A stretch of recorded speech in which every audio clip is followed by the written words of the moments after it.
Welcome to All Things Financial with Jack Driscoll. Each week, Jack takes on all things you thought were hard to understand about your finances and makes it fun, easy, but most of all interesting. From insurance to the best way to save your money and squeeze the most out of the dollars you put aside for your rainy day. And now, you have a friend in the money business. Here's your host, Jack Driscoll. Welcome back, everyone, to another edition of All Things Financial. You know, every time we think things are calming down and we have our hands in control on finances and taxes and all, there's another change. And it's a whammy because what we got near the end of last year, 2019, is another tax bill. We got a brand new tax bill. And they just had a major change a year before that, as we all know. So I thought I'd come on the show and help everyone at the beginning of 2020. We have a new tax act. It is called the Secure Act, and it pertains mainly to retirees' accounts and also all workers and 529 plans, which means all of us. So I thought I'm going to bring out a show and try to go through it with everyone and just explain what just happened, because it is effective January 1st. There are a lot of good provisions in the bill. There's some issues that are bad. I took some benefits away from us. So I thought I'd go through them all and just hit them one by one for everyone.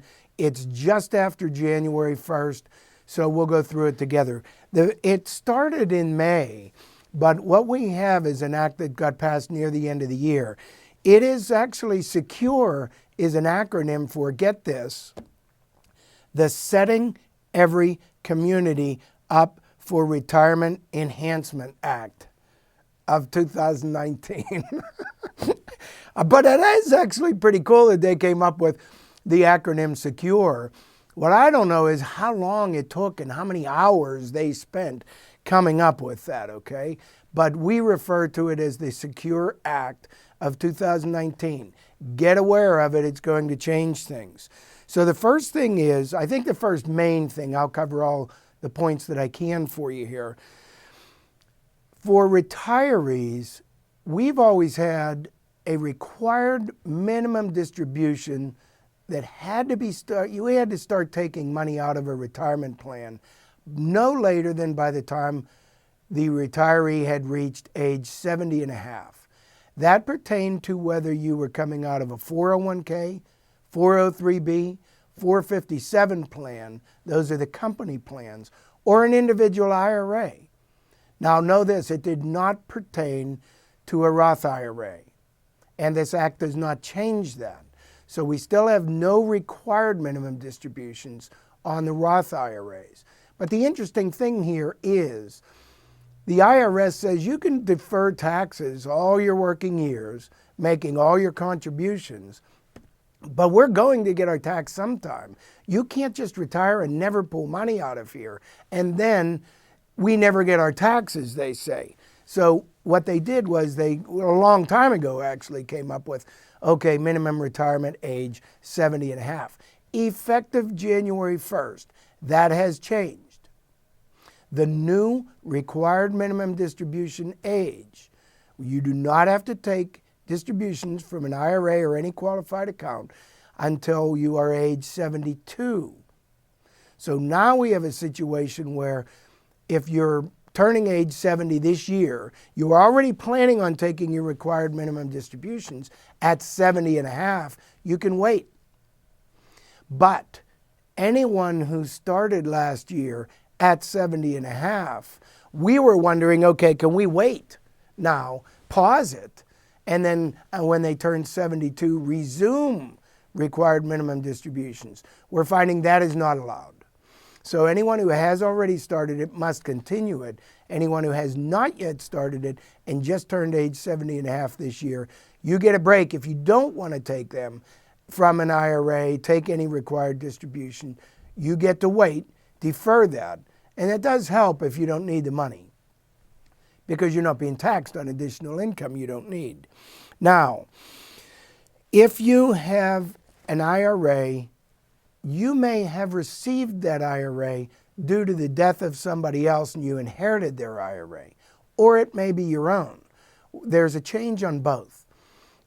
We had something in the provision for the last about 20 years, and it was a stretch beneficiary inherited IRA that you could be a named beneficiary, and you had a designation that if you were not a spouse, you could still receive by inheritance someone's IRA, your parents, your uncles, whatever. They could list you as a beneficiary, and you didn't have to pay tax on it up front, on that inheritance.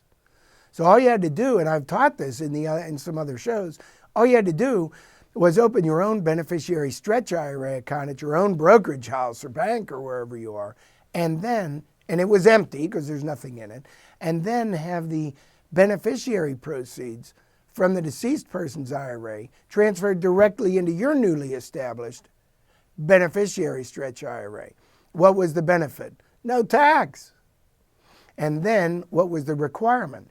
You had to take a minimum required distribution every year based on your life expectancy, but over your whole lifetime. That's gone. They repealed the stretch beneficiary. All right, what does that do for everyone who is currently taking required minimum distributions, has a beneficiary stretch IRA? Do you have to stop? Is that disqualified? Good news. It's kind of grandfathered. This act provision only pertains to activities that happen after January 1st, 2020. One of those activities is death of a participant. So if an IRA owner passes away starting January 1st, 2020, those non-spouse beneficiaries cannot do a stretch IRA anymore. Spouse beneficiaries do enjoy the same benefits, but here's how they get that. They inherit the other spouse's IRA as a spousal rollover, and they're able to take over that IRA as if it was their own and follow their own pretty much same rules. When they turn 70 and a half, they have to take required minimum distributions. As long as the deceased IRA owner was not taking distributions prior to death, neither does the spouse. I mean, it's all simple for spouses, and it still is. So here's what they came up with. Well, here's your planning opportunity. You sit there and you say, I already have a stretch IRA. I've already been the beneficiary. Treat it as grandfathered. So don't worry. It's only for things happening from January 1st and on, 2020. So here's some planning opportunities. You look at this and you say, well, did they just scrap it? Well, the government actually said, no, if you're a non-spouse beneficiary, you can no longer do a stretch.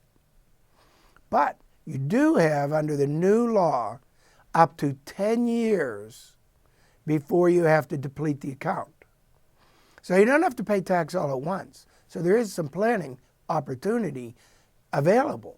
One is, okay, fine, parents deceased, you inherited an IRA, you could roll it over into your own IRA? No, that's gone, remember? But what you can do is take the proceeds and not pay tax for 10 years. Or, well, I shouldn't say that. You can't take the proceeds and without paying the tax, but you could defer taking the proceeds for 10 years out of the IRA and then pay the tax. Or you could choose to take it out over 10 years if that's a tax strategy for you. $1 million inheritance. You may want to take $100,000 a year and pay the tax annually for 10 years. $1 million IRA.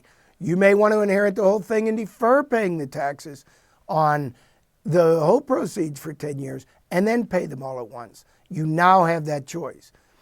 Anyone who currently has an IRA, so you parents, grandparents, listen up. If you have an IRA and your kids are beneficiaries, that's one thing. But if you have an IRA and you listed a trust for the benefit of your kids or whatever as a beneficiary, you better get back to the attorneys. Because most of those trusts a lot of times said the trust beneficiary receives no more than the minimum distribution available, because they were built on the old laws based on the stretch distribution. There are no distributions now. So we have a huge problem for people that already have trusts built this way, because the trust beneficiary now will get no income if it's written that way. So you have to change all your estate planning now because of this new law, if it can be changed. Some of those trusts are irrevocable and cannot be changed. But I wanted to go through that because that's huge. That's a huge difference on this new law. Now, I know there are some exceptions. You could take loans, you could take withdrawals, penalty-free withdrawals. I don't have enough time on the show to do that, but there are some in there. You know what? We used to have, who can contribute to an IRA? You had to have earned income. So we had grad students out of school, or we had caregivers caring for elderly, or we had foster parents receiving income, but it wasn't earned income. So they'd say, we get money for doing these services, or stipends for, grad students or whatever. That's not deemed as earned income by the IRS typically. So they could never contribute to an IRA. That has changed. So they've expanded who can contribute to those classes, so look into that. Now let's get into these company plans. Business owners. This is a huge windfall for you business owners. Employees. This is a huge windfall for you employees, which is most of us. So listen up here, because they're big changes, but they're good changes. The purpose, I think, of this whole law was to benefit people trying to save and aren't saving enough for retirement, and benefit companies, especially small companies, who can't afford to put in 401k plans into their small companies because they couldn't afford the expenses. The other thing I found there was a lot of talk on recently, and by recently I mean the last 5 years, was a lot of people didn't want their money exposed to the risk of volatility, and there was no way annuities were allowed into 401k plans. All of that has changed. Let's start with the first thing in the 401k plans. The Secure Act said, yes, you can now include annuities, employers, and plan providers. So you go out to all these companies and the employers are shopping, who do we want to have as our 401k? Annuities are allowed inside there. Why does anybody care? Why did the government care? Number one, potential stability out of the markets money, and some annuities will be in the markets. Secondly, some annuities provide lifetime income guarantees, and that was the carrot that actually drove some of this, because the government wanted employees having an availability to one of the options inside a 401k plan or a 403b or a 457 of, can I build this based on a lifetime income? One theory is it's more important what your income is in retirement than what the assets are. Another theory is it's more important what your assets are and what you do with those than the income. You and your own advisors can make that choice and determination on an individual basis. What the problem was you couldn't do very good income planning inside a company retirement account. So they've allowed adding annuities as an additional option, not better, not worse, just another additional planning option and category that you could divert some or all of the funds to. So now you have expanded choices. But here's what's interesting. Employers are liable for options that are available in their plans, options that are in their plans and options that aren't in their plans. So the Secure Act said, hey, employers, insurance companies issue annuities will have a fiduciary responsibility. Fiduciary kind of means legal. So they're saying the insurance companies providing annuities will have a fiduciary responsibility to offer suitable annuity products to the participants. And this is unique, employers will be protected from legal action. So employers, the government's trying to make sure you do offer these options, and they're trying to protect you for offering these options.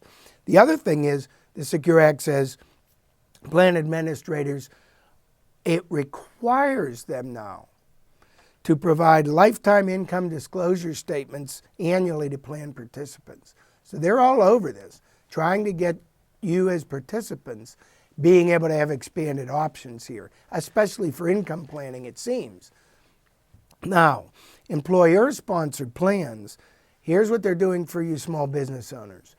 They're giving tax credits. They're allowing multiple employers to get together and do a multiple employer plan. So it's not like every small employer has to pay the fees on their own 401k plans with 3 participants, so half of the companies wouldn't even deal with you. Now you can band together 10 employers, get together, offer a multiple employer plan. One employer has 2 participants, one has 3, but together there might be 20. So it's a large enough plan and everybody's sharing costs. There are tax incentives to employers to set up employer-provided plans. There are also tax incentives if the employers add to that plan automatic enrollment of employees. What that means is, hey, employees, you're automatically enrolled in the plan, so a percentage of your pay is automatically going to come out. If the employers do that plan, they get a tax credit. Hey, listen, the government wants to help everyone. As employees, workers, save more for your retirement. And what they're trying to do is Big Brother here and say, well, you don't know what's best for you, but we do, so we're going to auto-enroll you in some plans. You can typically opt out. We don't know for sure in this act. I think you will be able to opt out. I think the automatic enrollment will still work the way it did before, where it said automatic enrollment, you're automatically in unless you manually opt out. The other method was you're out unless you automatically enroll yourselves. So it all looks good, I think, to me on that. The 529 plans, which does come into this, 529 plans are expanded under the old tax law from 2 years ago. They're further expanded now. 529 plans are currently required to be used. The funds defer tax-free. They build tax-free. A 529 plan typically is parents saving for college, grandparents contributing toward college. That is a 529 plan. All the earnings accumulate tax-deferred, and if at the time of college years they're used for college qualified tuition expenses, then all those gains are tax-free. They've expanded it a little bit in this to include, you can use them for, wait till you hear, up to $10,000 towards your student loans. You like it? So that's a good avenue right there. So that helps. And apprenticeship programs they've allowed. So there are lots of provisions in the law, too many for me to go through on the show. I wanted to touch on some of the main important ones for you, just to give you a heads up on there's a new law. It pertains to everybody in one form or another. So get together with your advisors, get together with your tax accountants, and get together with your attorneys. Make sure your financial and estate and tax planning is up to date on the new laws. And I appreciate you tuning in to another edition of All Things Financial. I'll be back again next week.